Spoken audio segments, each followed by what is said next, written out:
Rajkot civil હોસ્પિટલમાં દર્દી રઝળિયાનો મામલો સામે આવ્યો છે તો સમાચાર સામે આવી રહ્યા છે જેમાં સિવિલ હોસ્પિટલના ઇન્ચાર્જ અધ્યક્ષ ડોક્ટર હેતલ કિયાડાનું નિવેદન સામે આવ્યું છે તો તેમને લઈને આજે નિવેદન આપવામાં આવ્યું છે દર્દીને એમએલસી કેસ હેઠળ દાખલ કરવામાં આવ્યો હતો તો સમગ્ર મામલાની તપાસ કરવામાં આવશે સત્ય જાણવા માટે સીસીટીવી ફૂટેજ મંગાવ્યા છે જેવા અનેક નિવેદનો સામે આવ્યા છે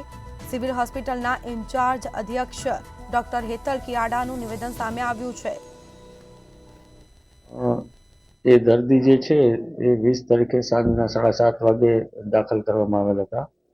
અને એમએલસી કેસ હતો। હવે 11 વાગે કોઈ કારણસર મારી માહિતી અનુસાર એમને એબ્સ્કોન્ડેડ થયેલા હતા વોર્ડમાંથી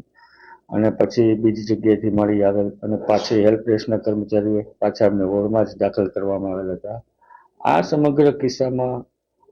શું હકીકત છે તે બાબતની સીસીટીવી ફૂટેજ, તે વોર્ડના ઇન્ચાર્જ, વોર્ડના રજિસ્ટર અને આ બધાને નિવેદન લઈ એની તપાસ સમિતિ અને જે સત્ય હકીકત ખરેખર શું થયું છે, સત્ય હકીકત શું છે એ જાણ્યા બાદ જ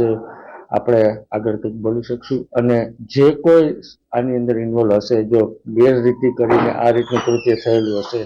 તો તેની ઉપર કડકમાં કડક પગલાં લેવામાં આવશે।